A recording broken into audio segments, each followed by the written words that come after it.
Hello and welcome back to another World of Warcraft lore video. So today I'm going to be covering the Trolls. They're one of the oldest races on Azeroth and they've got a pretty storied history. Now this is going to be a broad look at all of the Troll lore as a whole, so basically their history from the very early days to where they are now. I'm not really going to focus so much on individual stories and stuff like that because it would take a very long time. Instead, this will give you an idea of the history of the Trolls as a species. So, we begin many thousands of years ago, long before the events of the Well of Eternity and even the evolution of the Elves. They're actually so old that they were around before the Titans even arrived on the planet.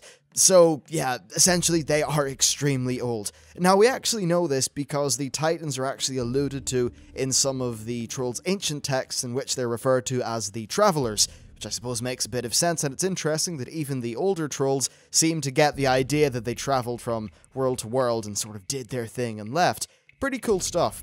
Now, the Trolls were basically the dominant race on Kalimdor, which at the time was the only continent on Azeroth that we know of, essentially a little bit like, say, Pangaea, which was the most recent supercontinent on our planet, which is Earth, in case you forgot. Now, in the very beginning of history, they mainly lived in smallish tribes, but again, like in the real world with humans, they started to band together, forming larger and larger tribes to the point where they started to build towns and cities, and over time, the early Trolls ended up basically allying within one massive banner, which is the Zandalari, which is, of course, a name that will be familiar to many of you. At some point, the Titans arrived on the planet. I'm not 100% sure whether this was before or after the official formation of the Empire, because timelines and stuff get kind of hazy back then.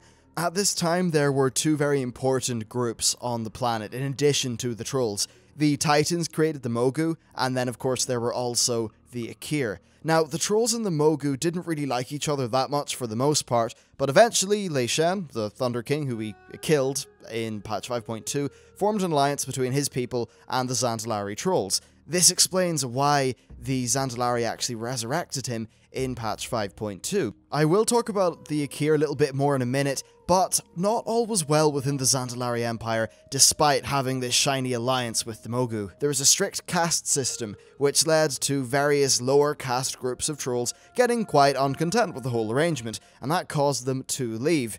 These Trolls left and they formed empires of their own. Some went south and formed the Gurubashi Empire, some went north to the forests and founded the Amanai Empire, and some went far north and founded Zuldrak. The Trolls that settled in Zuldrak, though, were not really numerous enough to be called an empire, they were more just of a tribe. Now, these various empires were not really friends, but they rarely engaged in battle. Anyway, a mixture of that caste system and then, of course, the geographical separation between the various different empires is pretty much responsible for the various different types of Trolls that we see today. Also, it's worth noting that these smaller empires actually consisted of many different tribes. For an example, the Gurubashi Empire included the Dark Spears, Blood Scalps, Skull Splitters, and more. Now, earlier on I mentioned that the Akir were kind of important. Well, they would get even more important. As they grew larger, there was a lot of tension between the Akir and the Trolls. Essentially, the Trolls hated the Akir because the Akir wanted to just spread across the planet and kill everything that wasn't an insect. So the Trolls ended up engaging the Akir in a very long war, which lasted for thousands of years. We don't really know the specifics, which is again why timelines are a bit hazy at this sort of early period, but what we do know is that unfortunately for the Akir, the Trolls did end up getting the upper hand, and the Trolls managed to split them across the continent, with the Akir in the north founding Azul Nurub, and then the Akir in the south forming Ankiraj. Now, after this war was won, the Trolls just sort of returned to their empires and continued as they were.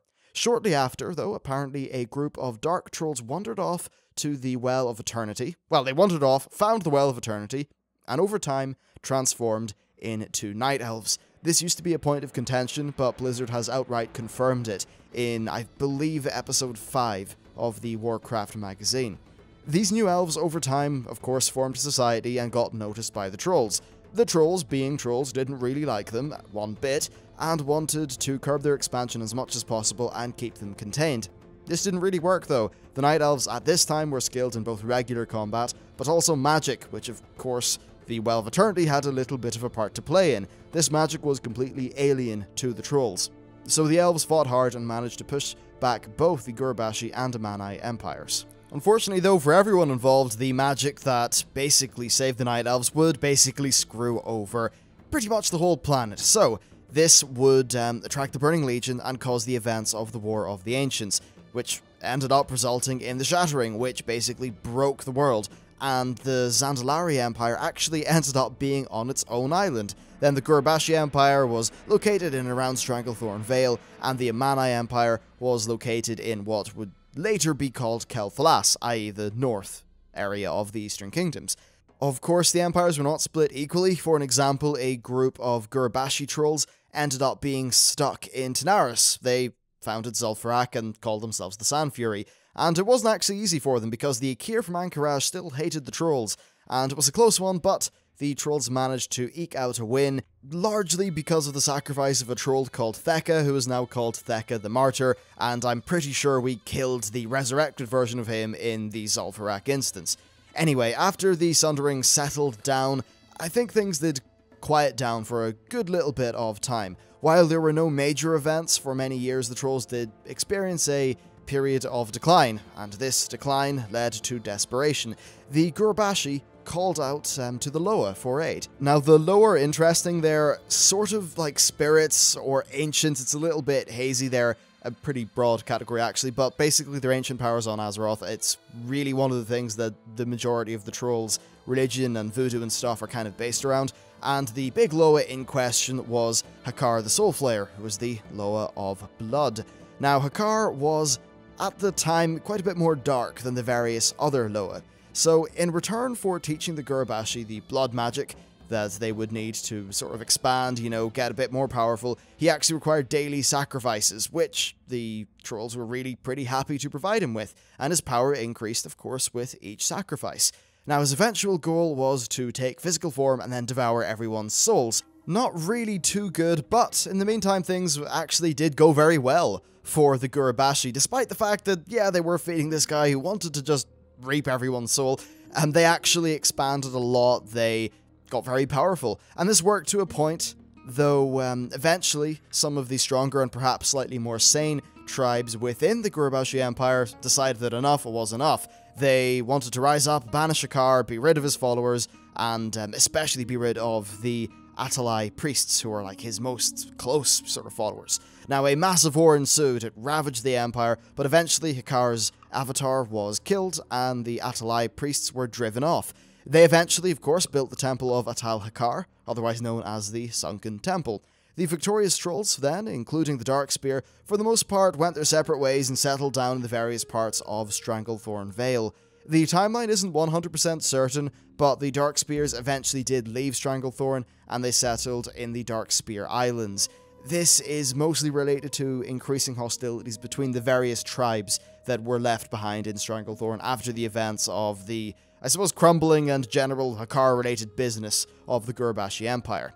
So now that the Gurubashi trolls have had their crisis, it's time to cover the mess that the Amanai trolls got themselves into, but first let's brush up on our Night Elf lore.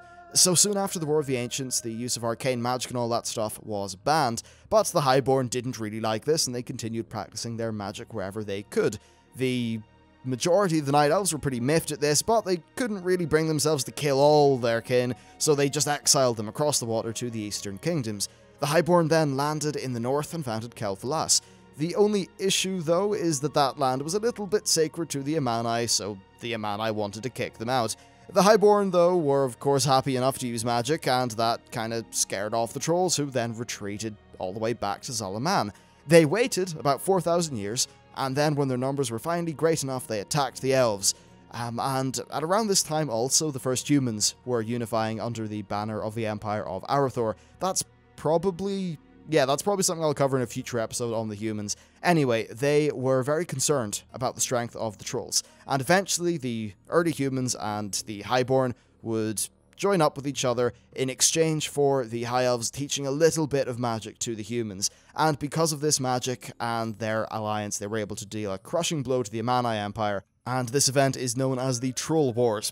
So at this stage, the Gurubashi Empire is fractured, the Amanai are pretty much wrecked, and the Zandalari are still going pretty strong off on their little happy island. And that is where we're going to leave today's episode. The next one is going to cover a whole bunch of really interesting things leading up to the present day, and that will be out very soon once I have it edited together. Anyway, that is it for me. Thank you very much for watching, and I'll see you next time.